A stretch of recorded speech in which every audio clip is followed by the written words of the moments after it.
Morning. Back like that didn't happen. I apologize. For those of you guys who are joining me, my name is Stacey Flowers and I am a student of Dave Ramsey's Financial Peace University and on a journey to become 100% debt free. My current debt is nearly $200,000. I'm on baby step number 2 to repay all of my debts. My income as of last month was $6,000 and I work for myself in my own company part-time. In this video, I'm going to be going over my real budget with my real numbers for the month of January 2019. So this is our very first budget of the new year and I am super stoked and super like over the moon, like thrilled to be going into this next year. Many of you guys know I actually started my journey in October, and so this is sort of like the third month of the year that I've been doing my Financial Peace University journey, but I still do enjoy the momentum and the feelings that are surrounded around January. So I'm super excited for the first budget of the year. In terms of the time frame, this usually takes about 90 minutes to complete because I am going through my real numbers and I'm completing each of the Dave Ramsey budgeting forms that are a part of his Financial Peace University program. So we have a quick start budget, and you guys know that the quick start budget is all about getting really clear on what are your needs for the month. What does the cost of your needs, what are the costs of all of your needs for the month? So this is just a quick start budget that helps you to see what your money needs to do this month for you. Then I'm going to do the monthly cash flow budget, which is all about like where my money is going to go. So in addition to my needs, I also have wants, I also have debts, I also have all these other expenses. And so the cash flow budget is all about breaking down where my money is going.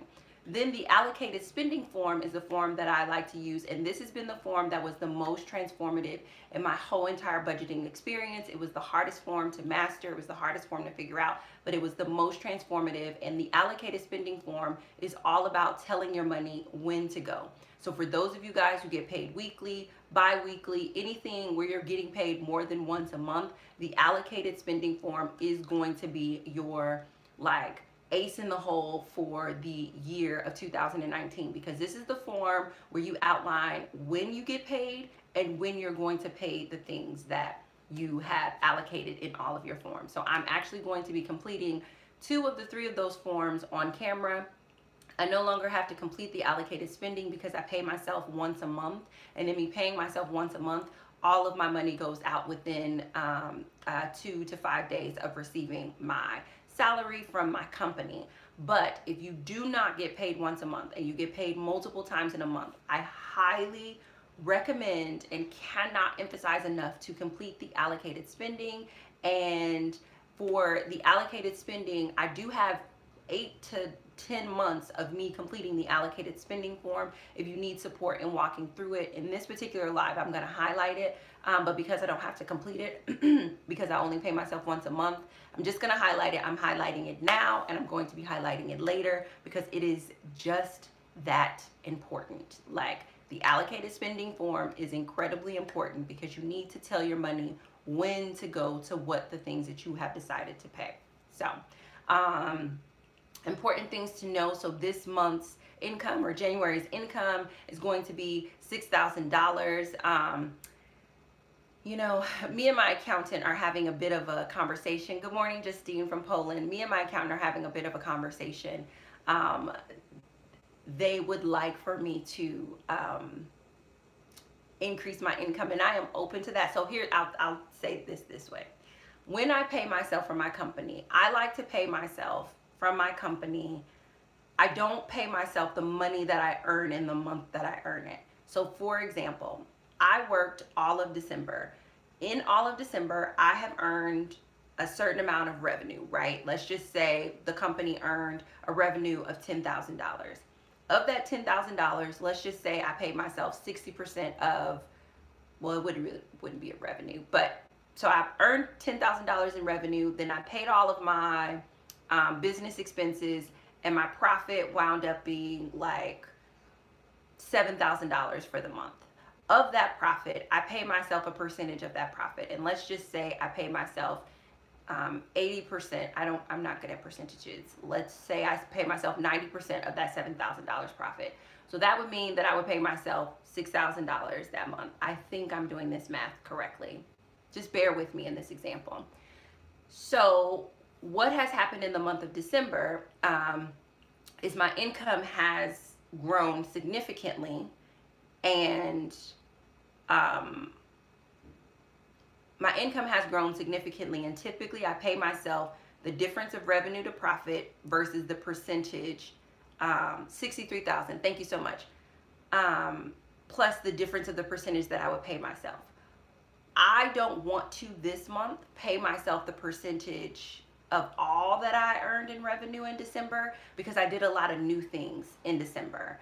And so, and I'm sharing this with you because I want to be 100% transparent. Like if I come back on and I'm like, oh, turns out that I didn't make $6,000 this month, I really made $9,000. I just want to be upfront transparent with you that like me and my accountant are having a conversation, because there were earnings in December that I earned, but I don't want to count them yet because those earnings are new, and I want to leave them in my business account for another month. That just may be me being extra.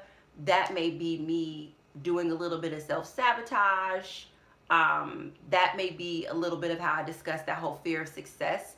Right now, I just want to err on the side of being conservative with my earnings, because, you know, I just want to make sure that I'm financially okay. So as of today, I know confidently and comfortably, without thinking about the additional earnings of this month, that $6,000 is coming in confidently and comfortably, and there's no extra newness attached to it. However, after I complete this conversation with my accountant, because if you can imagine, like, you know, my money mindset manual went on sale yesterday. So even that has increased the amount that I earned in December. And so technically the sales from yesterday and the sales until the 31st will be a part of my December earnings and ultimately a part of my January salary.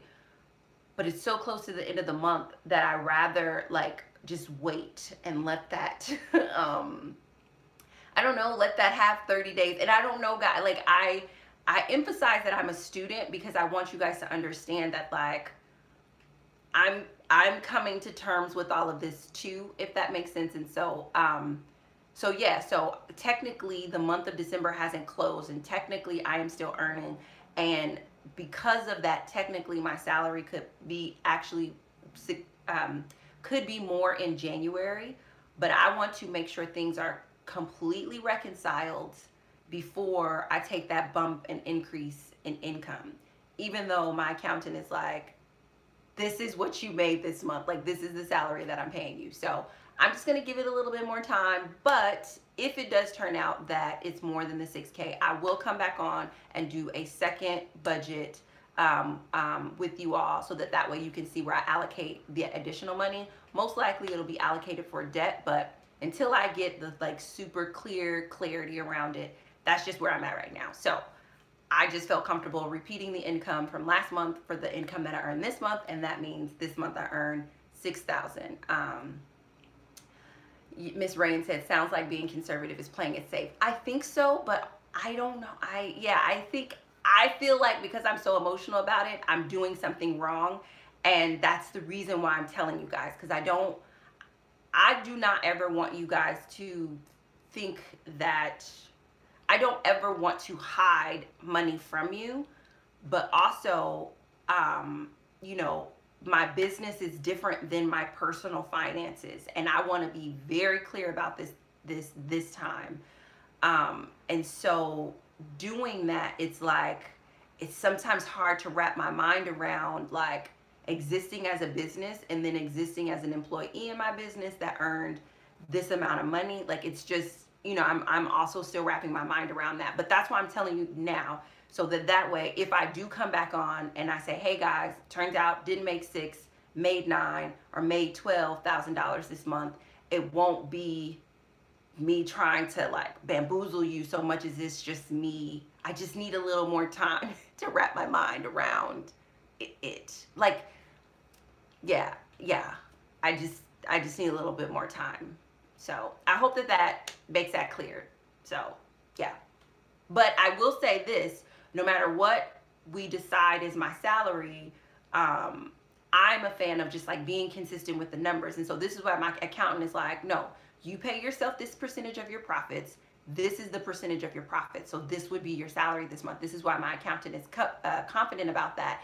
And, you know, I told them don't project. And they're like, yeah, I'm not projecting. And I'm like, what? You know, so, you know, I just might be experiencing a little bit of resistance to that. Either way, resistance or not, I do want to complete my budget before the month begins. And I will come back on and after I get the final number. Okay, there you go. So thank you guys for letting me rant on that. But you know, I'm still really proud of $6,000. Like, that's amazing. And I'm on track for my salary. I think if I continue to make $6,000 net, that would put my salary at let me just use this calculator because I keep guessing these numbers and that's not smart. So if I made $6,000 net a month, that means if I continue to make $6,000 net a month over the next 12 months, that would bring my net take home to $72,000. And obviously that would mean my gross was significantly more than that.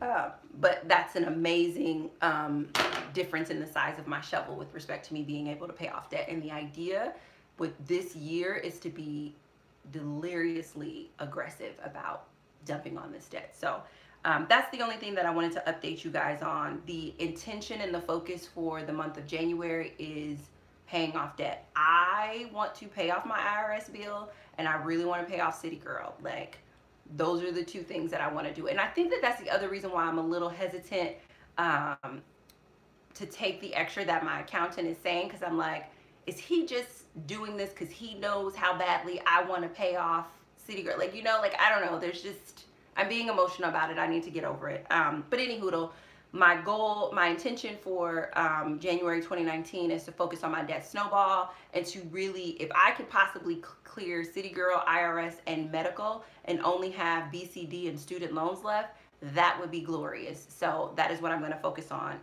in this budget. So that is all that I have for you. If you guys don't have any questions, I'm going to throw you over my shoulders and we are going to get into this budget. So I'll just give you guys a second to see if there's any questions. I don't see any questions coming up, so let me turn you guys around. And here are the budgeting forms. Can you do a video on choosing your accountant? Yes. I think I'm going to do like some sort of separate business series. I'm trying to figure out if I'm going to do a business series. And if I do a business series, if it should be on my current channel or if it should be like separate. It wouldn't be paid or anything like that. It would just literally be me walking through some fundamental things of business, because I get so many questions about business, which I understand because you guys are watching me. In addition to watching my personal finance journey, you're watching me build a company. So if I did a business series, would you guys want me to do that? Like a business basics series or something, business fundamentals or something like that. Would you guys want to see that on my channel, or would you guys want to see that on a different channel so that you would know that it would just be all business focused over there? Let me know. I'm going to grab some things while you guys take a look at the forms.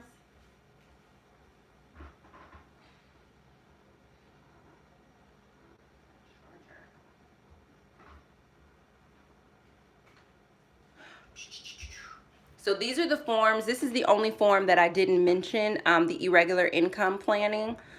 This is an additional form for those of you guys who, on this channel. Okay, awesome. All right, I love it. I know sometimes people like to see things separate, so yeah. So yeah, just create a playlist. So if you want the forms, in the description box of this video, the forms are listed below. But also on every single one of my budgeting videos, the forms are listed. So all you have to do is just sign in, give me your email, and then I will send them right out to you. Good morning, Wendy from Portland, Oregon. Good morning, good morning. I am.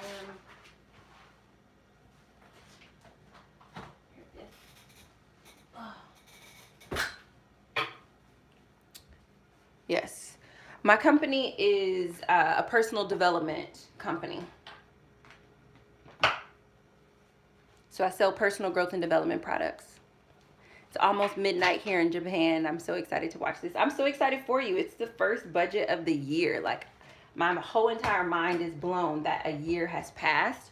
And normally I feel like the year goes by like super, super quick, but I felt like this year was at an amazing pace where I felt super confident as each of the different months were passing. And I think a lot of that has to do with me doing a budget. 100%. Good morning, Tanisha Finley. This is her first time here. Everyone say good morning to her. Cheers to your first time. I hope you love it. I hope you love it. So, have my own calculatrice and also have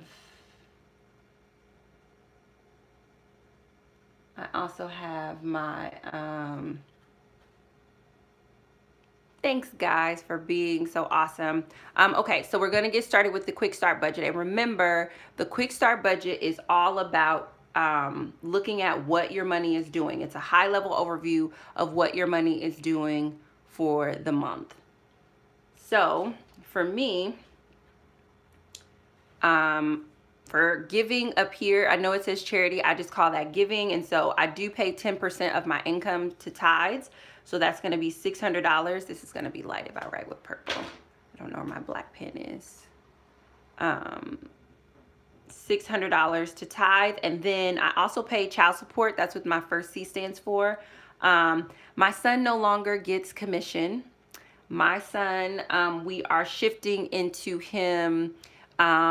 The initial part with the commission was all about changing the language from commission to allowance so that way he would understand the concept of working for money. And that's just something I adopted from Dave Ramsey before I even really truly understood what it meant. I just adopted it. I liked the concept. But now we're putting that into practice where my son actually has to work. He actually has to work in order to earn. So, child support, and I'm still going to pay for his iTunes, but we no longer are going to do commission. What I'm going to do is make a separate line item of like money that my son can earn for work. So if you guys can think of a title for that, because it's definitely not an allowance. It's not a commission. I want to give him a mature title, something that like correlates with him eventually having to work in the real world, because we're definitely moving into a space where we want to make sure that he understands. And that's actually going to be something that's totally separate from this category. Oh, wages, compensation. You guys, I love y'all. So simple. You're right. But child support and iTunes will still total $600. So for that, I still want to continue to send $600, 10% of my income. So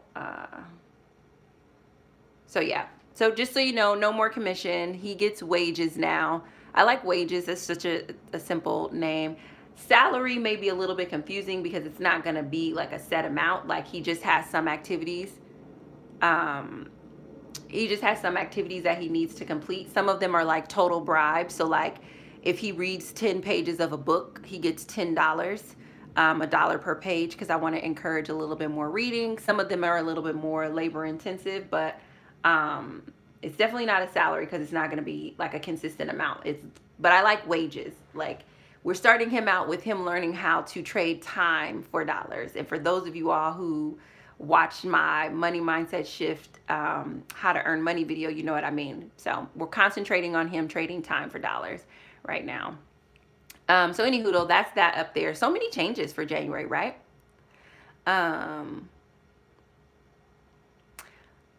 I guess it'll probably be like a sinking fund on my side, but the language for him, I think I want it to be different so that I'm really clear on what I'm doing.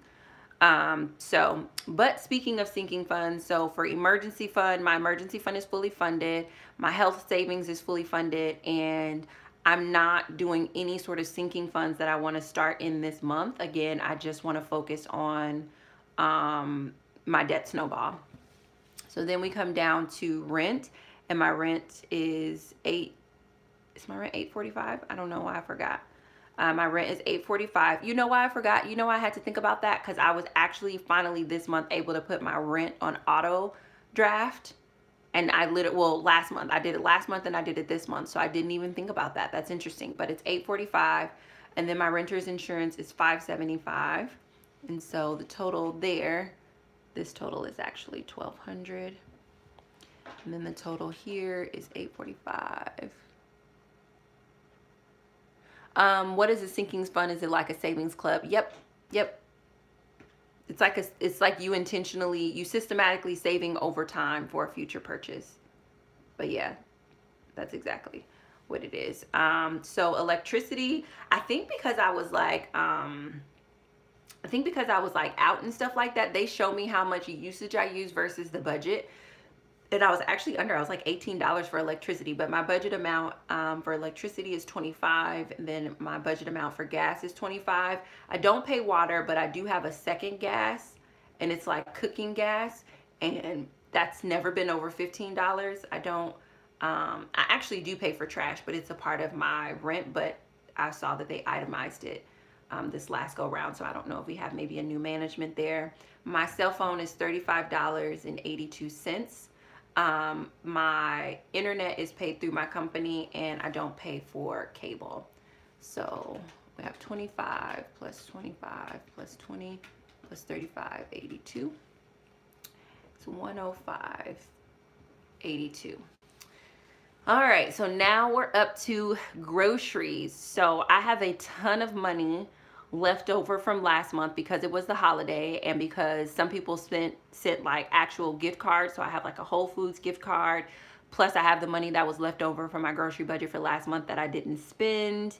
And in the month of January, I always do a fast at the beginning of the year for spiritual reasons. And so in January, I am going to leave my budget at 0, but that's only because I have that money that's left over from the previous month, and because I'm doing a fast for a part of the month, and I don't think that I'm going to need any groceries outside of the spending the money that I have left over from last month.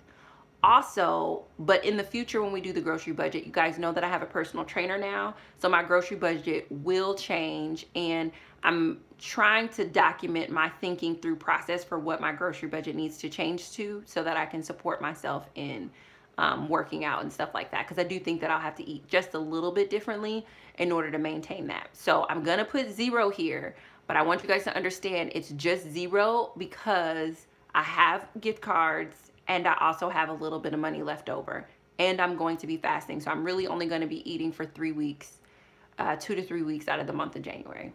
Oops. But normally my grocery budget would not be 0, but for January it is going to be 0.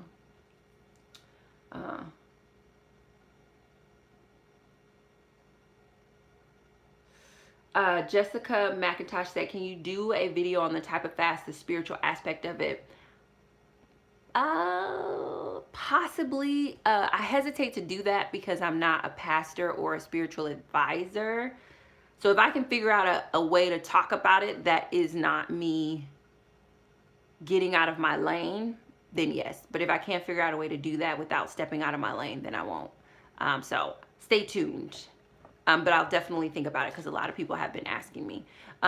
Clothing, I don't need any clothing. My son doesn't need any clothing, so that's going to be 0. Car payment, you guys know I don't have my car anymore, but I do have transportation, and so I usually do about $50 a month for my transportation budget, and that works very well.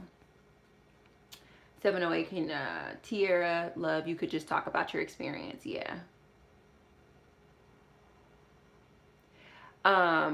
Bird is the word. Yeah, I could just, so she said, so instead of making your grocery budget 0, you could create one anyway and roll anything you didn't use into a bill. But rather than doing that, like one of the things that is a barrier for most people is they'll be like, oh, this is for groceries, and then they won't use it, and then they'll put it somewhere else. But that's not really managing your money. That's just shuffling your money around. And so I don't want to do that. I want to just say this is zero because I have money left over from last month, and I'm going to take what I would have put here and actually assign it to the appropriate place rather than mislabeling it and then putting it over there anyway. So life insurance, my life insurance is $10.44. My health insurance is $150. My health coverage, let me say that because it's not really an insurance program. I don't have disability. I don't have childcare. I don't have entertainment. My son's wages, as much as I would love for them to be on this form under other, they're not. They are on the second page. So I'm going to add all these numbers up and figure out what I need to earn this month. 644. So we have 1,200.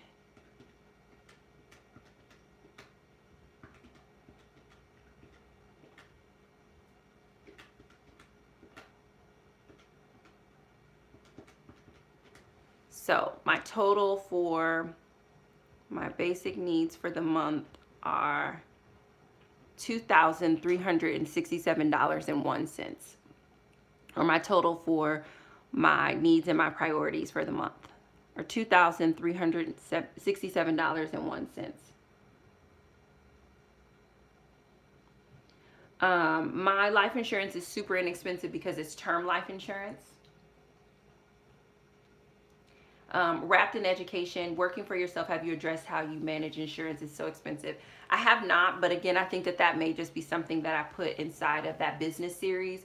One of the things that's important to understand about business when you go into business for yourself, at least for me, I think that it's such soul work, and there are a lot of soulful decisions that you need to make based on your values and your business structure and revenue model. And so in terms of me giving like blanket business advice, I don't want to do that, but I definitely will open up a lot more about some of the practices that I set up for myself. Yeah. So that is the Quickstart budget. $2,367.01 is what I need to make it happen in the month of January. Yeah, I figured you meant health insurance because you said expensive. So in the month of January. So if you guys are ready to move on to the next form, just pop a 1 in the chat box and I will move on to the next form. So how do you budget when you don't know your income for the upcoming month? Irregular income. What I did when I didn't know what my income was is I took the average of my income, the average of what it is when it's at its lowest, the average of what it is when it's at its highest, and I went with the lower number and I budgeted for that. Because a lot of people will say, oh, I don't know how much money I'm going to make in a month, but you know bare minimum that you're going to make $1,000, or you know bare minimum that you're going to make $2,000. So whatever bare minimum that you know you're going to make because you're living off of something, or that you've consistently made over the last 3 to 6 months, take that amount and budget that. So in a lot of my earlier videos, I would say I make $800 to $1,000 a month. I typically would start my budget with, I typically would do my budgeting $800, and then as the month wore on, I would make somewhere between $900 and $1,100. And so you budget off of that bare minimum that you know you're going to make, and then anything extra you then put on this irregular income planning. So everyone is typing 1 because just to let me know that they're ready to go to the next form. So Brandy, I'm needing life insurance, battling cancer.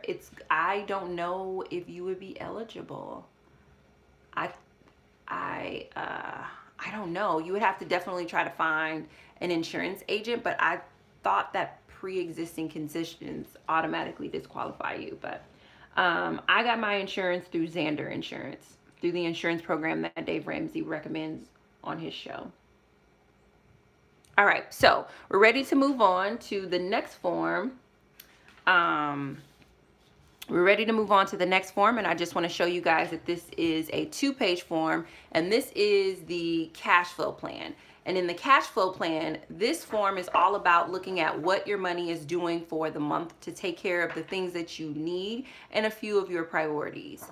and select priorities, right? This form is all about taking a look at your needs, all of your wants, your debts, and this is about saying, okay, needs, wants, debts, savings, what am I gonna do with my money? So although it may seem redundant, this form is really, really important because you get to see, okay, of the $6,000, of the $6,000 I'm making this month, if I minus all of my needs and select priorities from this, I have $3,632.99 of disposable income to spend on my debts and my wants. And so I love doing the Quickstart budget because it gives me a really quick overview of where I'm at. And you guys will see if you look at any of my earlier budgeting forms, sometimes I had $15 left over, sometimes I was negative. This particular form helps to make sure that you get your 4 walls secure. This form helps you to start advancing and taking care of your wants as well as your debts. So I'm going to copy some of the numbers that I have on this form over onto my form here, and then I'm going to fill out the rest of it. So my tithes will be $600. My child support and iTunes will be $600. And I don't know, maybe by next month I'll stop paying my son's iTunes as well. And he'll be paying for it. It's so hard for your kids to grow up. I want to do everything for him. But I rather give him like little expenses like that to take care of, to manage now and learn how to manage his money than like have his first real expense be like rent or something like that. But I'm adjusting. So many things are changing. Oh my God. Okay. Emergency fund, retirement. I'm not doing any additional savings there. So my rent, I'm going to put here. And if you notice, I don't have insurance in here because that's going to go in my insurance section up here. So the boxes move around just a little bit. So just be mindful of that. $25 for electricity, $25 for gas, $20 for my second gas, no trash, $35.82 for my cell phone, no internet, no cable. And that total is $105.82. $0 for my grocery budget, $0, no clothes. Oh wait, laundry, I'm gonna do $10 for laundry. Move too fast. So this could be dry cleaning or laundry. Somebody asked, does anybody have a petty cash versus an emergency fund? I don't do petty cash because it encourages for you to not actually manage your money. It encourages mismanagement. And so what you may be calling petty cash, I'm calling pocket money. And I'm saying to myself, you have this amount in pocket money that you can do with what you want without regard for it. You only pay $10 a month for laundry. Do you own? No, I don't. But I don't have a lot of clothes, and I wear my clothes a lot before I wash them. So I don't have a lot of clothes. It's usually about 3 or 4 loads a month. So this is just transportation. And that's 50. I don't have any medication, doctors, bills, dentists, optometry, vitamins, or other. In the coming months, once my income stabilizes, hi Nadine from Switzerland, optometrists and dental things will be things that will get discussed for both my son and myself, because that is a priority that I want to have some clarity around by the end of this quarter. But for now, it's just 0. Then life insurance is $10.44. Health insurance, health coverage is $150. Renter's insurance is $575. Don't have auto, don't have disability, don't have theft, don't have long-term for care. Disability, identity, and long-term for care are things that I want to also focus on in this quarter in terms of getting those secured. So then the next category would be my personal, aka my wants. But before I even fill this out, because my intention for the month of January is really to crack down on my debt, I want to come over to my debt payments and really focus on allocating some of this money towards my debt payments. So I don't have a car payment. I don't have credit cards, but one of my student loans, or both of my student loans, are going to be now active. So one of my student loans, the minimum is $600. The other minimum is $1,000. Then I have the IRS. The minimum on the IRS is $25, but this is the priority paying that one off. Then I have City Girl, and the minimum on City Girl is $250. And then I have medical debt. And actually, I thought the minimum was $250, but it's $200. So I misspoke last month. I apologize for that. So to figure out how much I want to put on the IRS, I'm going to, are those the only debts? Oh no, BCD is also active now. And the minimum on that is $100. So I think that those are all my debts. I really wish, give me just a second. I'm gonna look on my thing just to make sure. Because I knew January was the month that they all were becoming active. So let me just double check. So many changes in January, guys. So many changes.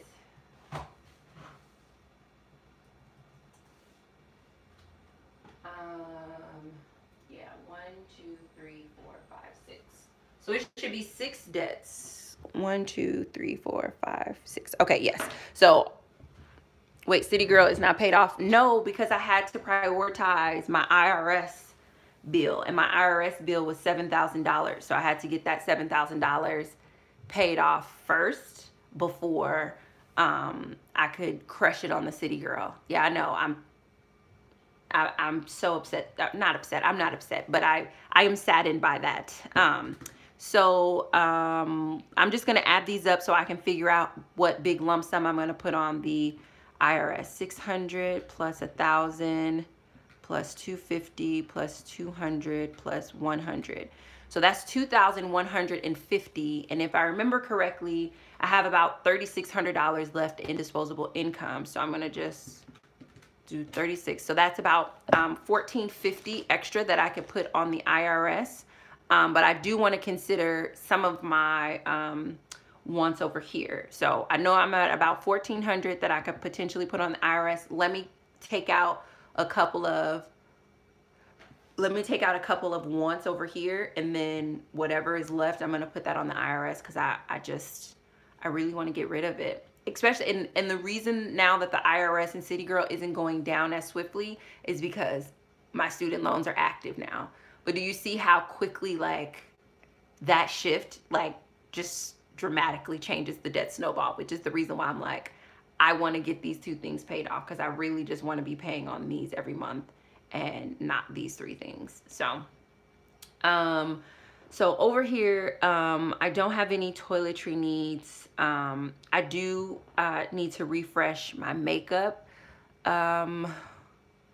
So I don't know, what would my refresh on my makeup be? I don't really know. Well, I'm probably, I don't know if I'm going to get my eyebrows done or not because I'm thinking about growing them out. She cut me a little light last time. I'm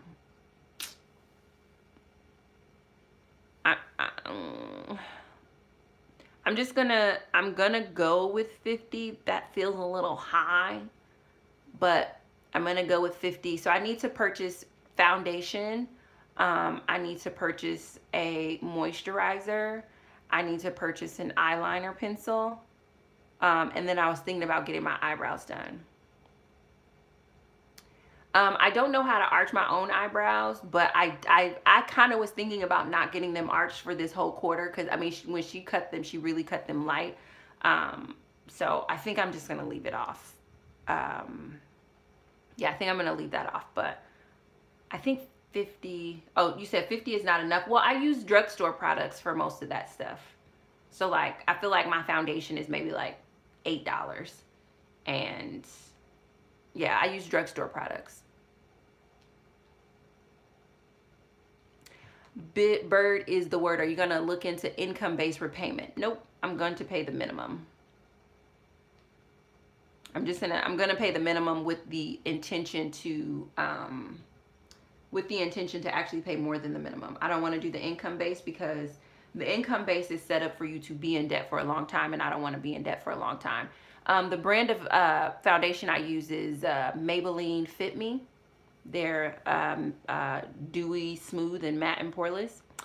Okay, so I think 50. Education, none. Books, child support is taken care of. Alimony, subscriptions, organization dues. So January, no,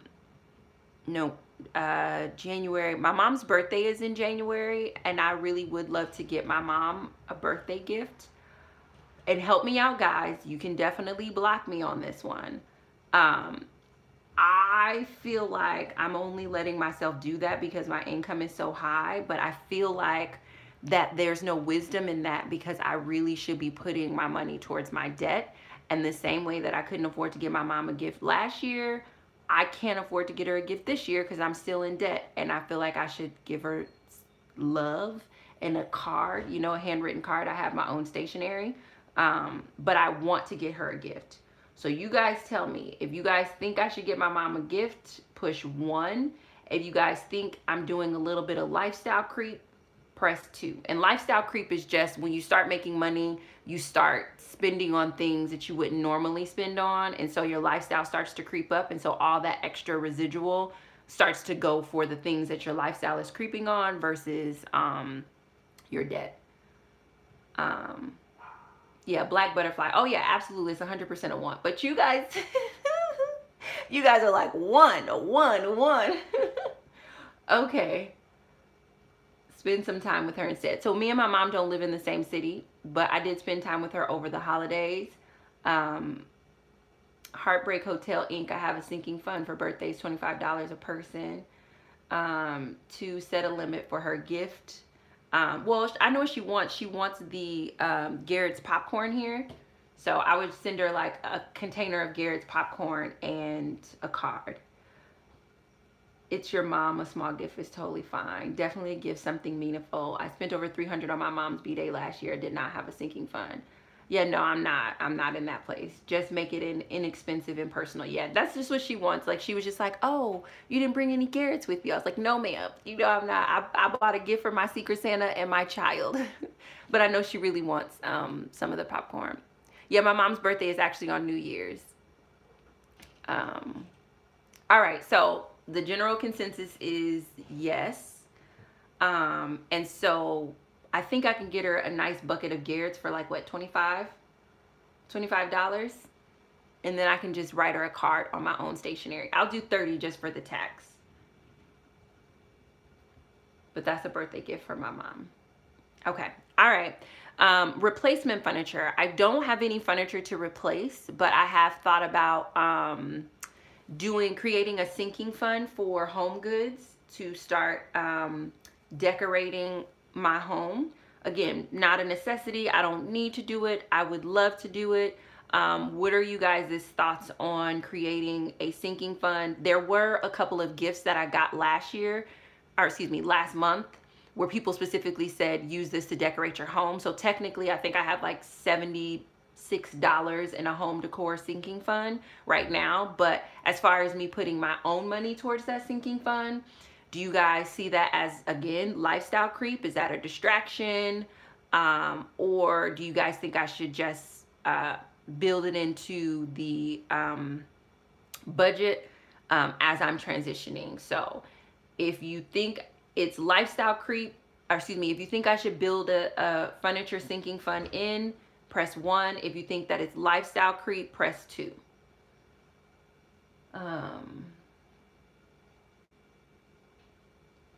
Cynthia Ava, I don't need to decorate. She said, what do you need to decorate? I truly don't need to decorate anything. Like, my home is beautiful. There is no need for decor. It is 1000% a want. There is zero need that I have for home stuff.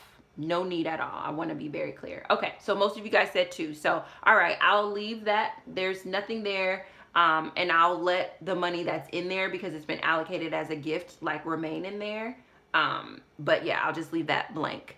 Then pocket money for myself. So I normally give myself $10 in pocket money. I was thinking about changing that number.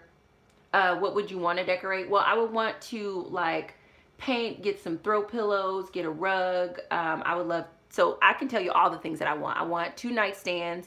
I want a bookshelf. I want a console table. I want paint for an accent wall. I want pillow coverings for my couch. Like I bought some, somebody sent me a Walmart gift card, so I was able to get some pillow inserts, but I would like to get the like actual covering, decor coverings.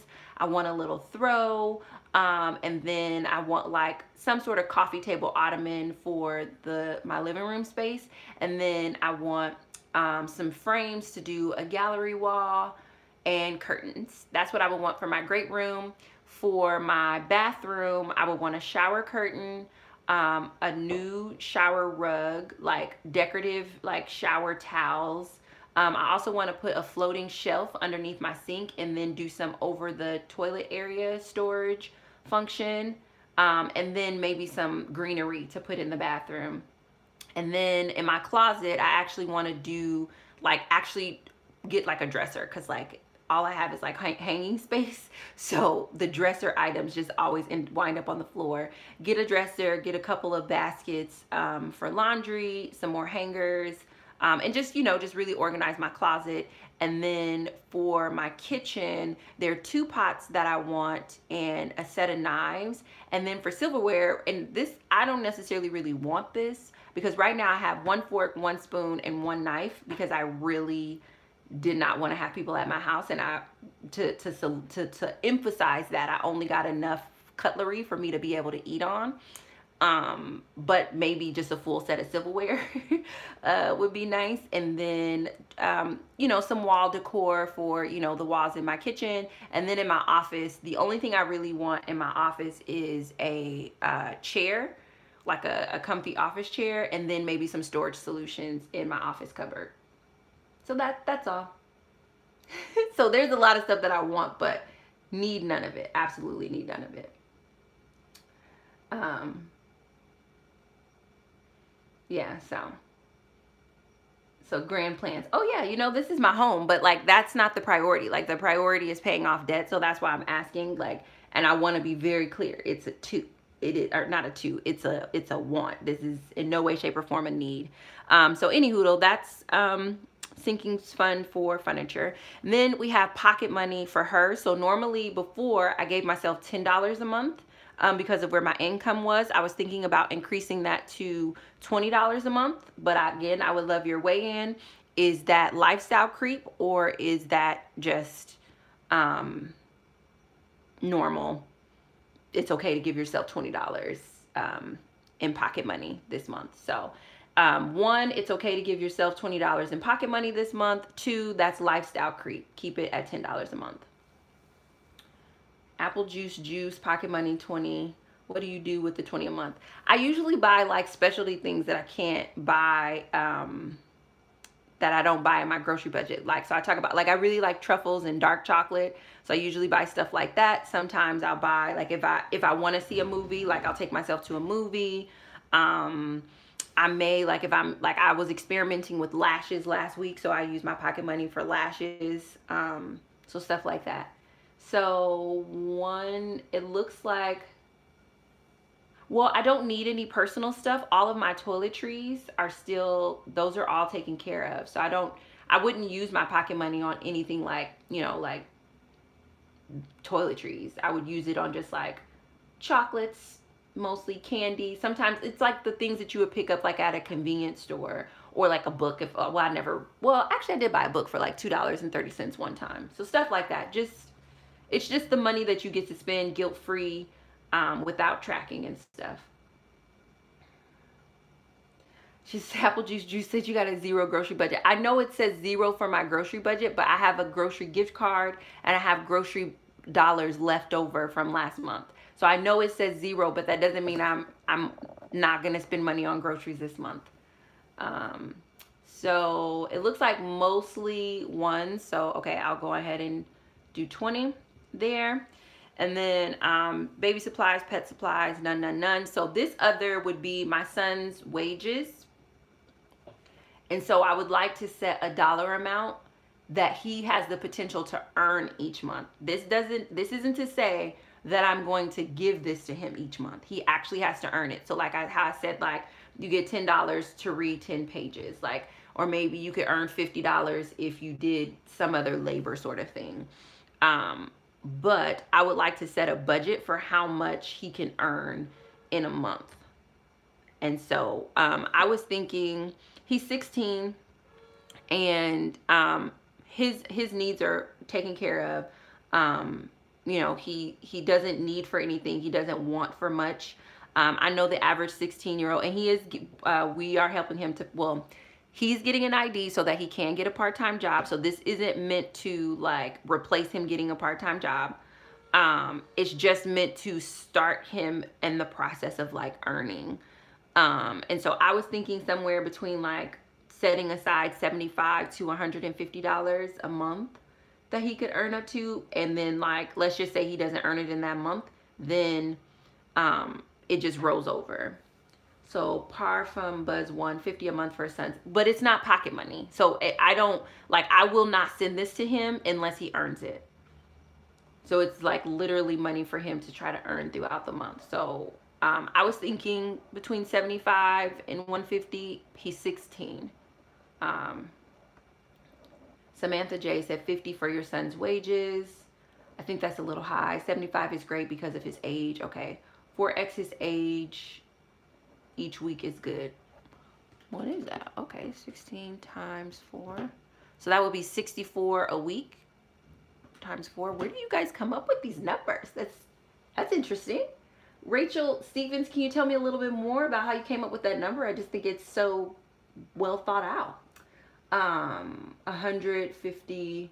My parents used to give me 20 a week, so 100 would be decent. Okay. Go with it. 75. Good grades is earning it.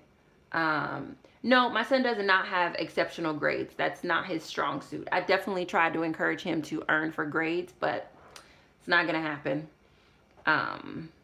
50, it covers his snacks for the month. 64, well, I mean, and this type of stuff that he does in a month, like, you know, he'll go to the movies and stuff. So it's not just, it's not food. It's like, yeah, let me not try to justify it because it's my son. Okay, let me calm down. All right, 175, 50. Okay, so it looks like there are 3 different numbers that are being thrown out. 50, 75, 100. So if you think it should be 50 a month, press 1. If you think it should be 75 a month, press 2. If you think it should be 100 a month, press 3. So 1, 2, or 3.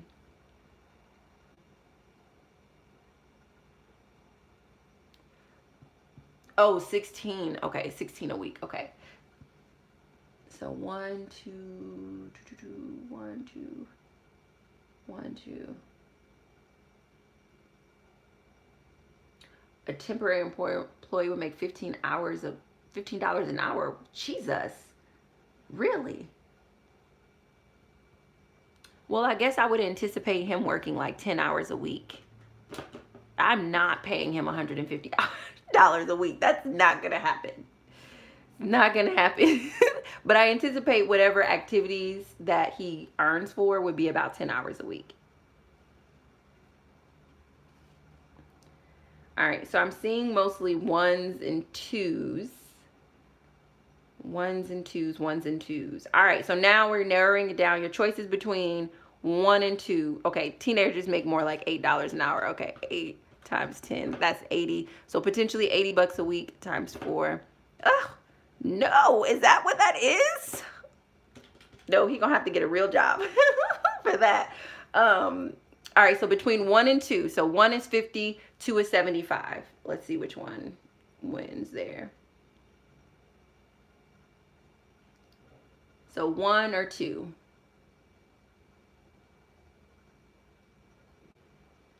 1 or 2.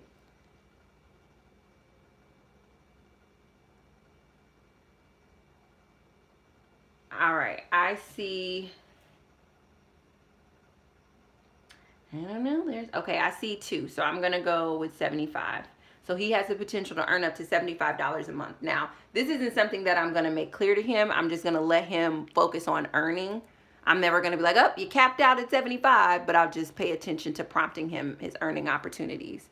So yeah, 75. Somebody said that if he gets that much, your pocket money should be more. The only reason why I disagree with that is because I want you guys to be clear that like all of this is my money.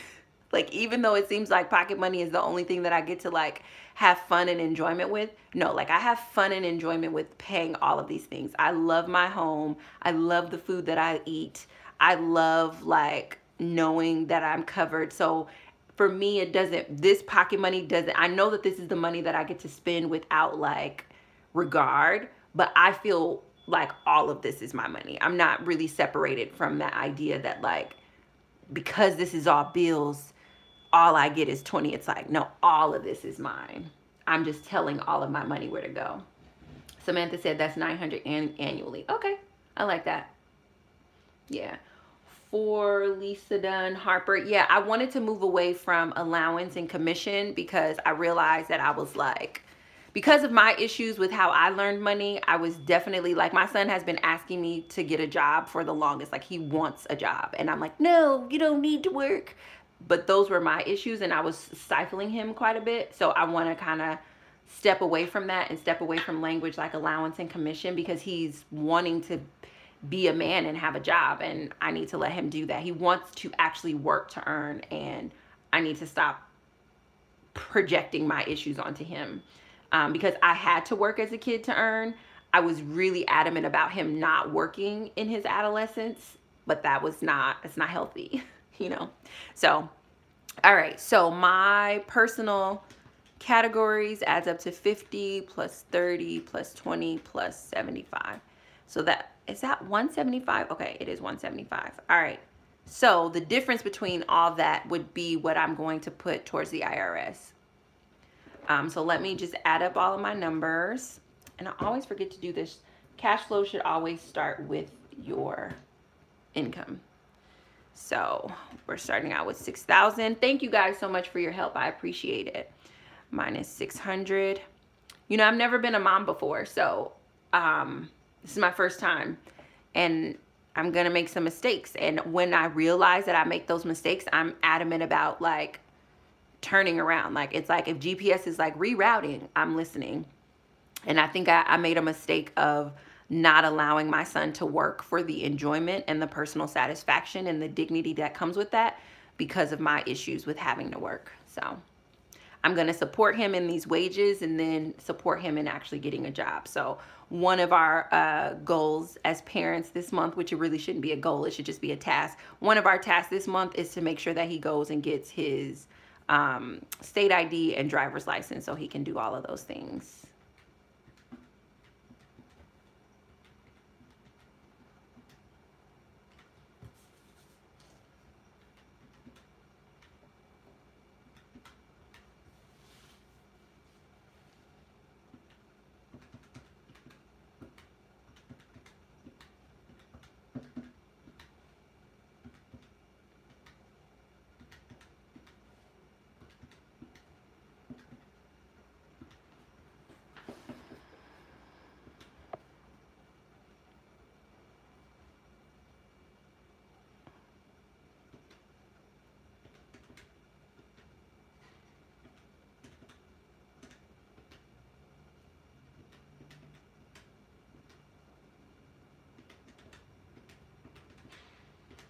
All right, so that leaves $1,297.99 to put towards the IRS.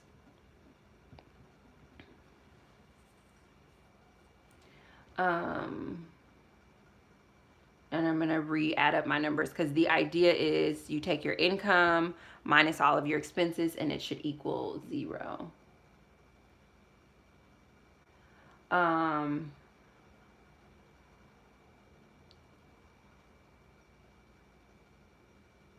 Yeah, he can get by with 75. If something more expensive comes up, he can save up and pay for it. Absolutely. Yeah, that's a month. Yep.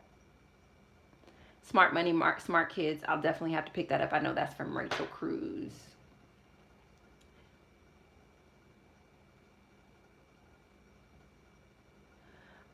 What is the value of X earning activities that your son will be doing? I haven't really done that yet. Like, I mean, I literally just thought of this in the last 2 weeks. So I haven't really done that yet, but I'll definitely think through that and let you guys know.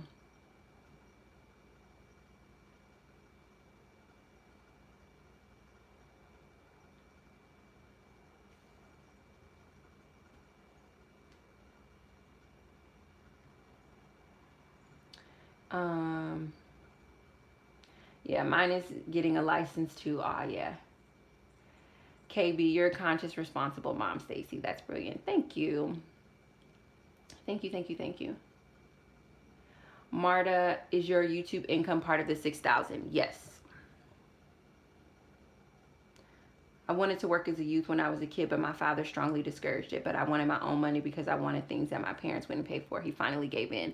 Yeah, that was, you know, it's very hard. Like I viscerally felt myself like holding him back, and I was like, oh, you're doing this. Like, you're doing this, and you gotta stop. Like, that's gonna be some trouble in his marriage later. Like, don't do that. Like, let him grow up. So yeah, I had to check myself before I ruin my son's little life.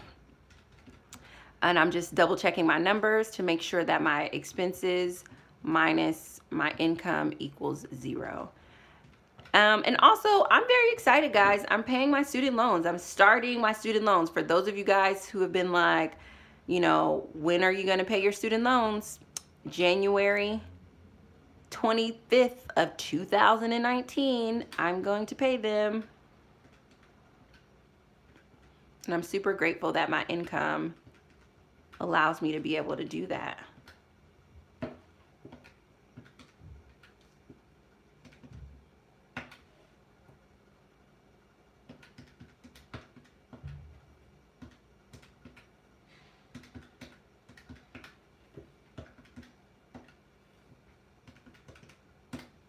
Yep. Equals 0. So I just want to do a high level overview of what I'm doing with my money. So my income is 6. I'm going to do 600 towards tithes, 600 towards child support and my son's iTunes, 845 towards rent, 25 towards electricity, 25 towards gas, 20 towards my second gas, 35.82 to my phone bill, no grocery budget because I have budget left over from last month, and gift cards, $10 in laundry, $50 in transportation. Life insurance is $10.44. Health coverage is $150.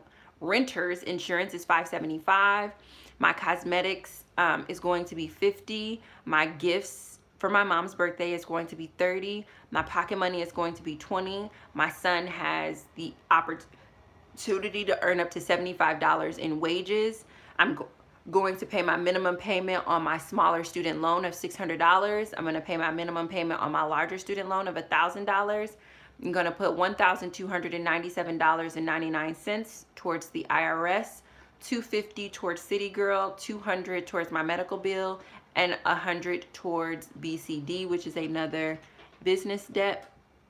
And I want to add up how much money I'm going to be paying in debts towards debt this month.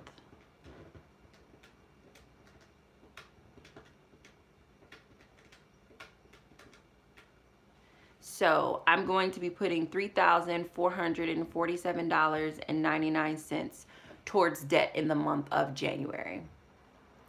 KB, say your January budget is based on what you earned in December. Yes. So because I have my own company, rather than me waiting to see what I earn in January and then being like, oh, I don't know how much I'm going to make, so I don't know how much I can budget for, the money that I earn in December, I don't spend it. I allow it to just collect, and then I pay myself on the 20th of the next month. So I allow it to collect in the month of December, and then I allow it to hang out in my bank account for another 15 to 20 days, and then I pay myself. And I'm probably going to move my pay date up to the 15th rather than waiting to the 20th. I just chose the 20th to mimic when Google pays, because they're a $1 billion company. So yeah. So this is this form. If you guys are ready to move on to the next form, let me know by pressing 1, and I will answer your questions in the interim. Um,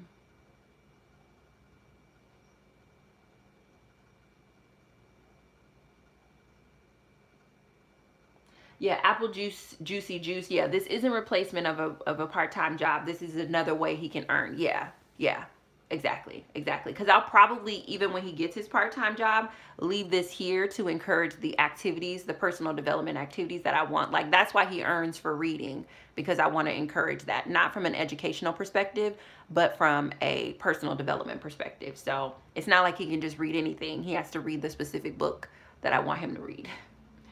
Um, yeah. Yeah, read, write, thrift. Yes, it can be valuable. And that, I know this to be true. Like, I value the fact that I worked. I think I just hated that I had to work, and I misinterpreted projecting that onto my son. Yeah.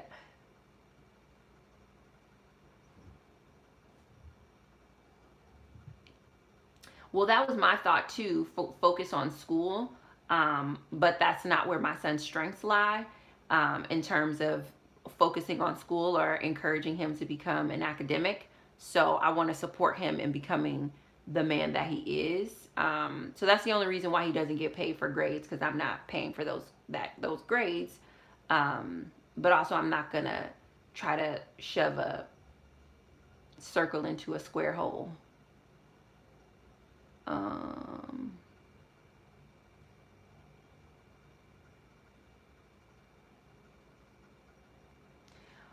for Lisa and Harper, when I mailed that last check for my student loans, I felt a weight lifted off of me. Oh yeah, I'm pretty sure that's exactly how I'm gonna feel. Especially once I get this IRS city, I know that I'm gonna feel that weight lifted, because I just know it.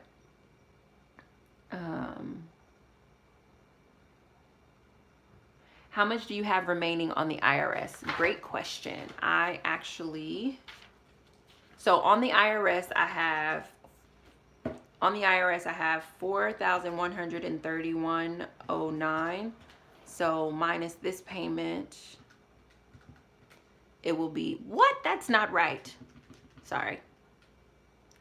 4131.09 minus,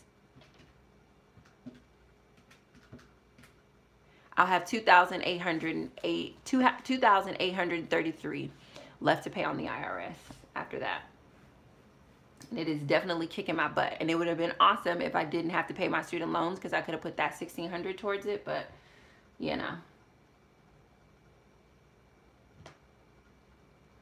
The budget forms are in the description box of this video and all my budgeting videos. You just enter your email and I'll send them to you.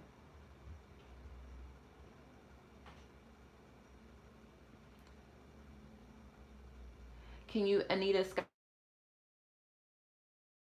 Absolutely.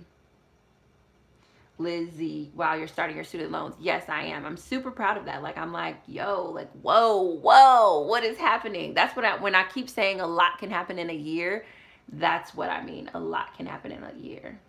With the opportunity to earn extra for doing other stuff. Yes. All right, so you guys are ready to move on to the next one. I wonder if there's a way that someone who gets bi-weekly paycheck could do that. KB could do what?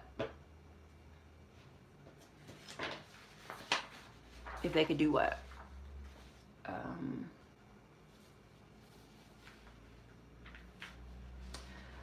V Isaac, just wondering why you don't allow your subscriber count. Because I'm sharing such transparent numbers, I don't want people following me because my subscriber count is high. I want you following me because of my content. And so there's this thing called social proof. And so what happens is you follow accounts that have a lot of followers, because when you see them having a lot of followers, the assumption is that they have something valuable to offer, otherwise they wouldn't have so many followers. So I don't want you following me because my numbers are high. I want you following me because I'm serving you and I'm helping you. And because I'm being so transparent about my real numbers and my real life personal finances, I didn't want to attract people who were just attracted to people who had high numbers, because those people tend to be they tend to come into your life and into your community for other reasons, and I didn't want that.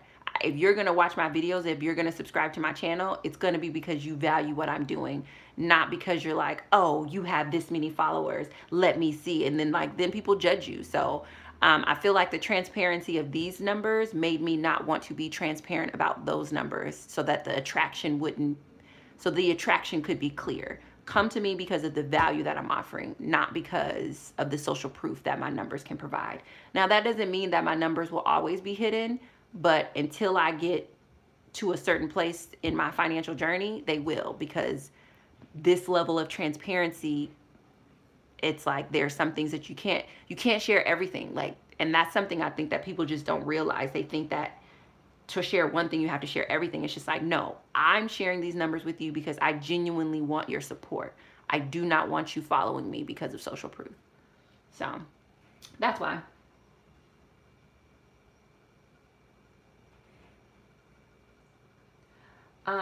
Unique, around what time frame did you have irregular income?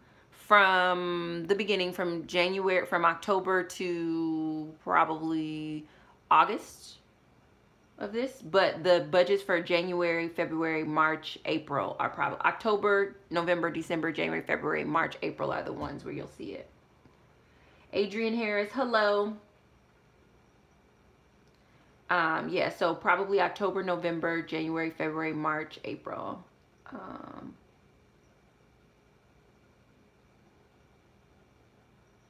Yes, Kiambrosia,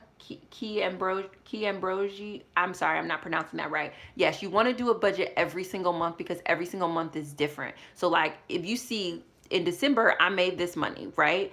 In January, I made this exact same amount, but my December budget is dramatically different than my January budget, right? And my January budget is going to be dramatically different than my February budget, even if my income stays the same, because the activities happening in that month are different. So yeah, you want to do a budget every single month. I owe 103 in student loans.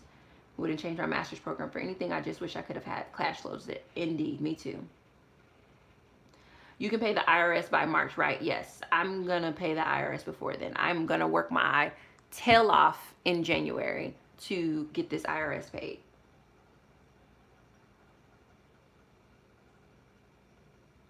Claudette Henderson, you have done great this year, Stacey. Thank you so much. Okay, KB, yeah, I'm operating on already earned income. I'm not projecting. I wanted to move out of the space of projecting because it was hindering me from a business perspective with me trying to project my income. It just made it easier for me to be disciplined and to wait until I earned and to be a month in front. All right, so the third form, which is a form that I'm not going to fill out, it is the allocated spending form. I do want to explain it because I mentioned this at the top of the hour. This is the most valuable form in the beginning of budgeting. And it is valuable because the Quickstart budget tells you what you need to do at a bare minimum to take care of your needs and limited priorities. The monthly cash flow tells you, so this budget tells you what.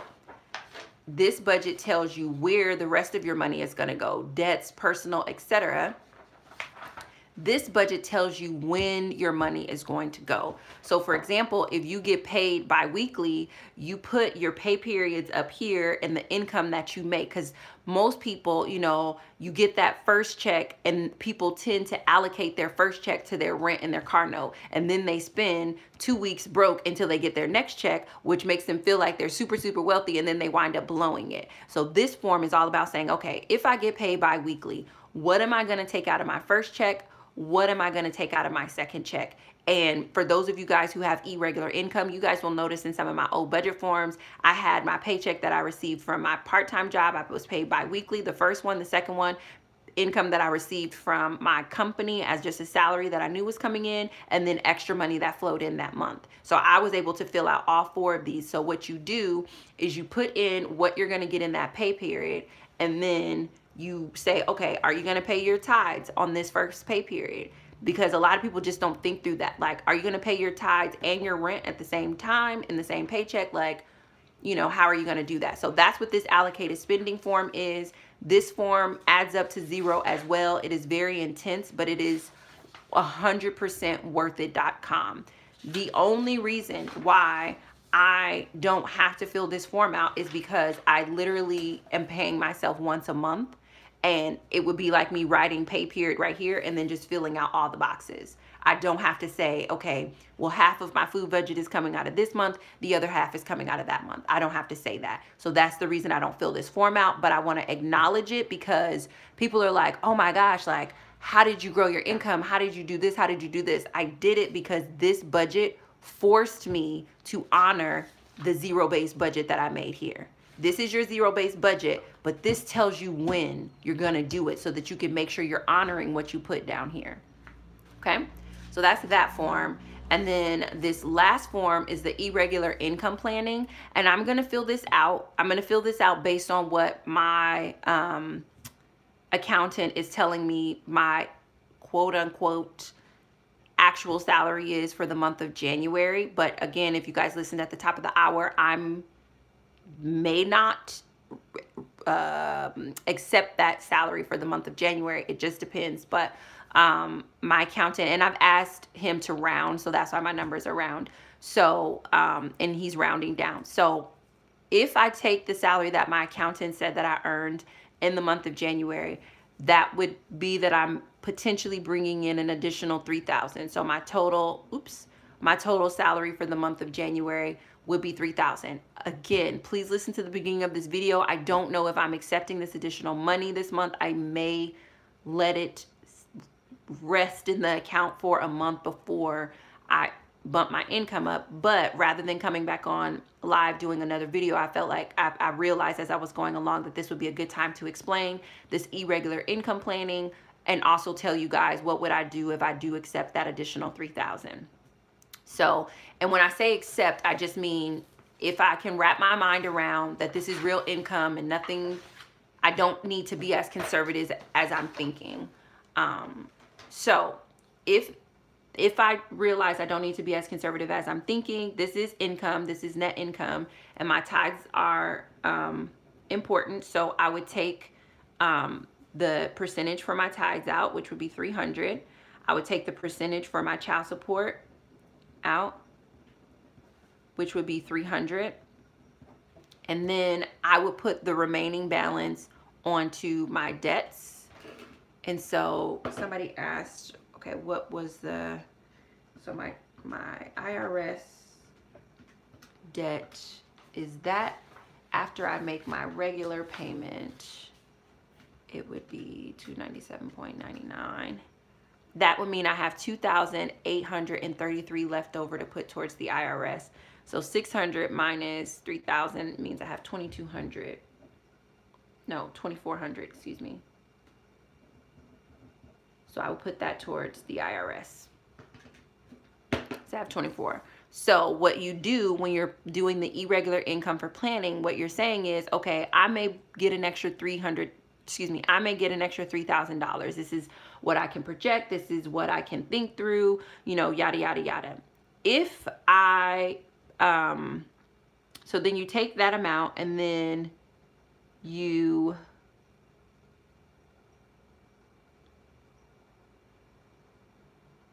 take that amount and then you say, okay, 300. So if I bring in 300, I'll take care of that.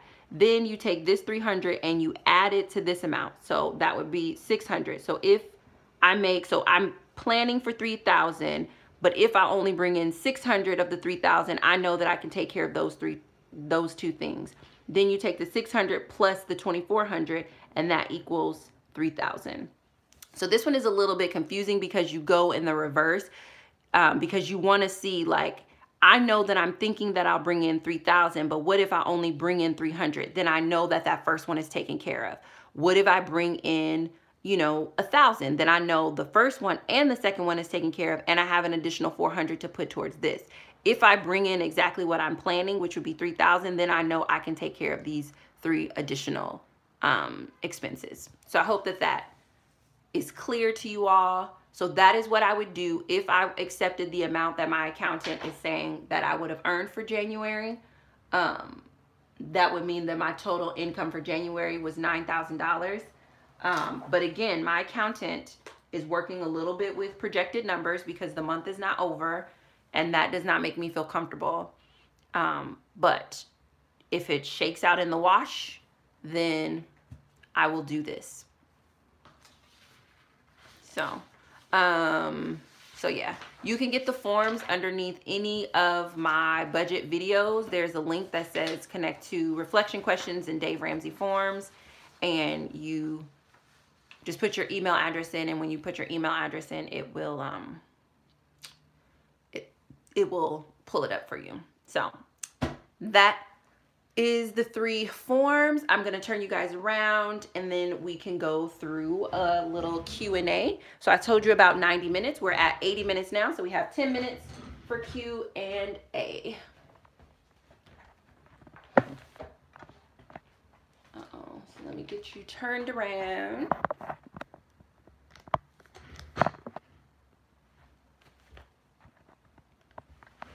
All right. Oops, uh-oh. Sorry, guys. All right.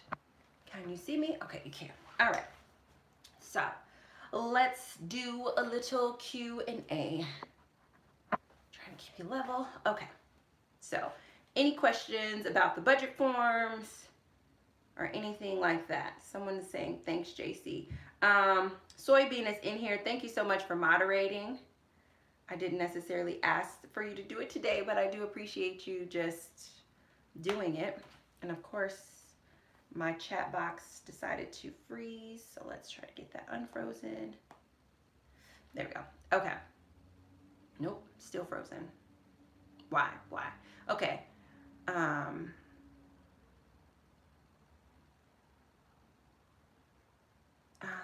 Let me, okay. It's not, of course it lets me move it when I don't want to move it. Let's see. How do you justify peddling money management materials when you have not made any considerable progress towards your debt and are constantly making budgeting mistakes? John Whisker Nut. So I don't justify anything. What I do is I tell people the truth, and then I offer people value, and I allow adults to make the decision to invest in things that they think are going to be useful to them. I think the tone of your question is meant to be condescending and maybe somewhat accusatory, but I think if you pay attention to any of the work that I've done, you will see that I'm being very intentional about what I'm telling people that I can help them to do, and that I'm not suggesting to anyone that I'm an expert at what I'm doing. Rather, I am a student who has mastered something that many people have not mastered, and rather than waiting till I earn $1 million and I'm 100% debt free, and my paradigm and my mindset has shifted so much that when I look back to where people are starting and where I started, I do it with that air of condescension and that tone of like, something is wrong with you because you're in this situation, rather than looking back on people with that air and tone in my voice and attempting to teach them in that regard. I rather teach them what I know now while I'm close to them, and while I still have enough compassion and I have enough respect to say, wow, you did this thing correctly. Wow, I see you trying. And guess what? These are the rewards of trying.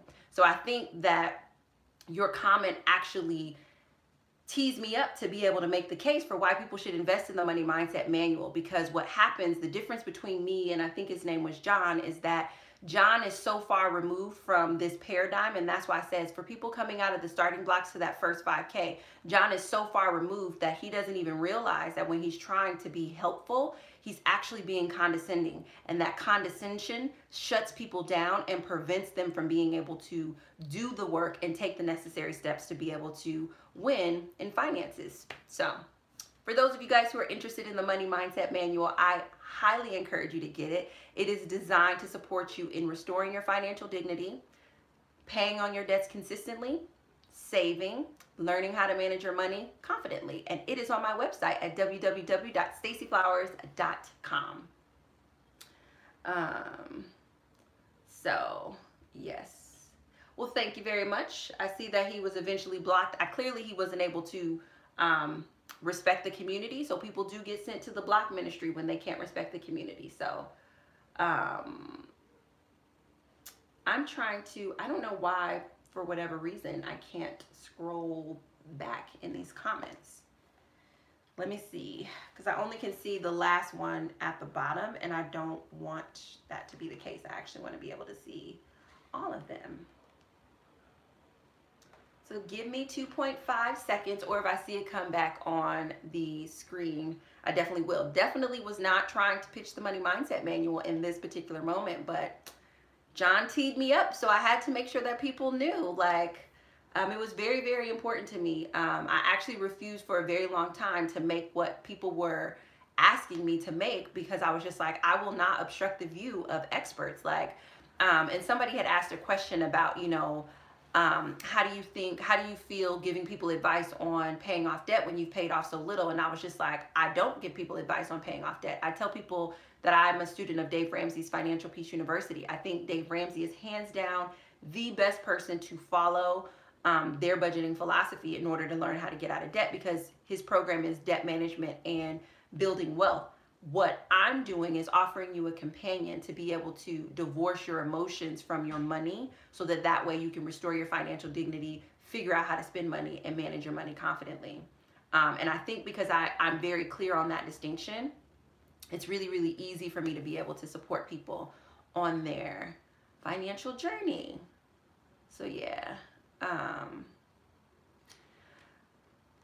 So Lord X, so true, subscriber count doesn't quite matter. I mean, it's not the number that matters to me right now, but it is surely the number that would distract a lot of people. And because this was really about accountability for me, I'm not as interested in my subscriber count as many people are. I just switched from a bi-monthly to a bi-weekly pay, and it's more difficult. Yeah, it is. When you get that bonus check in the month, you have to apply yeah, it's harder to manage the bi-weekly than it is to manage the monthly or the bi-monthly, because you have to go into your depths to find another measure of like willpower to put your money in the right place. And getting paid once a month, it's like I only have to get emotional one time a month. I don't have to try to manage my emotions 3 or 4 different types a month. And it's so funny because that's so dramatically different from where I started. When I first started at the cafe, we were actually paid weekly. Then when we went to bi-weekly, I was like, oh man, oh my gosh. And now getting paid once a month, I'm like, that is, it's awesome. It's awesome, awesome, awesome. V. Isaac, good answer. I've been subscribed for forever. Always great content. Thank you. Thank you. I thought with Dave Ramsey, the IRS came before student loans. It does, but with Dave Ramsey, you still pay the minimums on it. So like it's written lower on there, but if you notice when I did all my calculations, all my extra money went on the IRS. So what happened is my student loans were in a hardship deferment, but I'm no longer in that hardship deferment. So my minimum payments have kicked in. So the payment for those student loans, that's just those minimums on those. So I'm not going to adjust those.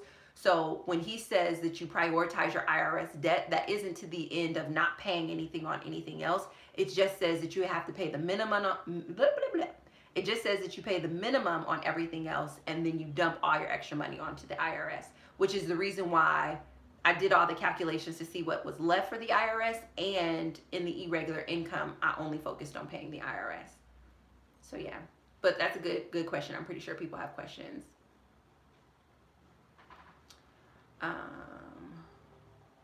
Latasha, you finished your allocated spending, or you didn't? You said sorry. Let me know. I'm curious. The universe directed me to you by way of friend. I was ready and open for the information. I'm so happy. Oh yes, Latasha, that is one of my coaching clients. She said her allocated spending forms are done for January. You will have to let me know how that was for you. I want to get 1 month ahead. Got to get to savings. I'm salary for a school district, so I don't have control over that income, but I'm looking at other income methods. I think too, when you don't have control over how much income you have coming in, one of the things that really helped me to quote unquote get ahead is to be really conservative in my wants categories, be willing to do that for a month or so that I could get ahead in my needs category. And that just freed me up, especially if your income is predetermined or low, because my income was very low and I didn't necessarily get ahead when my income boosted. I got ahead just being very, very conservative in my budgeting numbers. The evolving black woman. What you seek is seeking you. Agreed. I think I know where you're coming from as far as me talking about not attracting people for social proof, but attracting a community for accountability.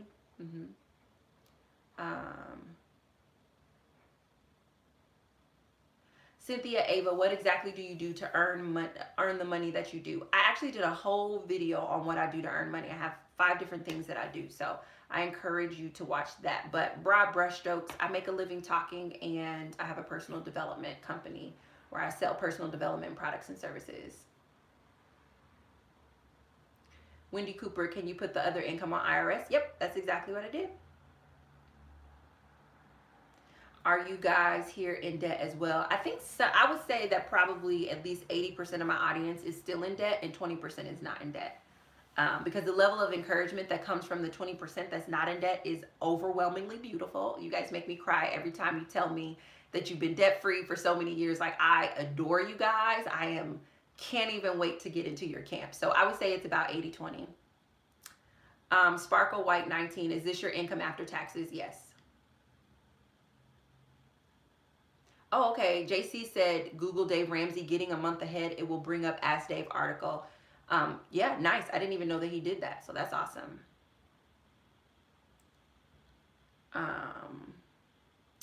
I'm married, just over 50,000 in debt. We cash flowed the pregnancy, paid off around 7. Nice, nice, nice, nice. Yep, see, Judy Hendricks, I love you. Hi, Stacey, I love your channel.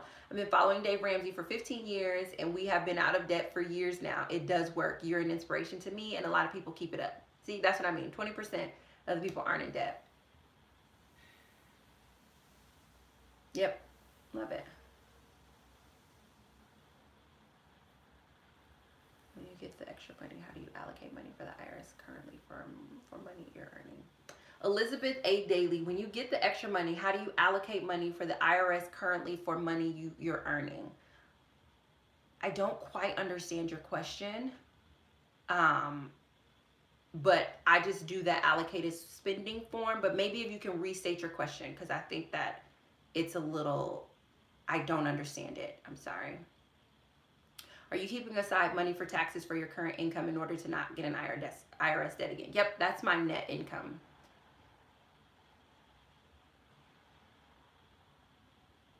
Hey, Stacey, do you have a percentage you use for rent? Like, rent should be 60% of your income. I'm moving. Yeah, rent should not be 60% of your income. Rent should be, according to the budgeting philosophy that I follow, I believe your total cost for housing should be 35%. So that's rent, utilities, and everything. Hold on. I'm going to look on his form. Yeah, so it should be between 30 and 45%, your total cost for housing. So that's rent, utilities, and everything. But again, I'm a student of Dave Ramsey's Financial Peace University, and that is the metric according to his budgeting philosophy. But I would never make my housing cost 60% of my income. You are going to be stressed out and struggling quite a lot. 60% is high. Oh my gosh, it's so high. So yeah, the budgeting philosophy that I follow, 30 to 45% is the max.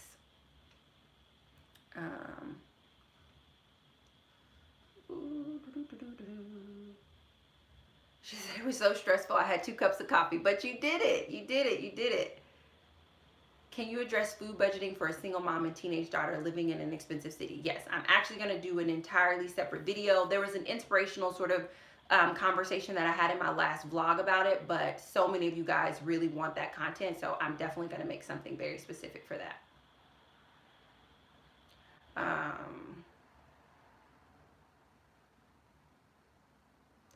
Ashley said, watched your video on the $Every Dollar app. Do you have suggestions for using the form in the app? Before I answer these questions, I'm going to pop out because I said 90 minutes. I want this to be 90 minutes, and then I'm popping right back on in 2.5 seconds to do the Q&A. So I will talk to you guys very, very soon.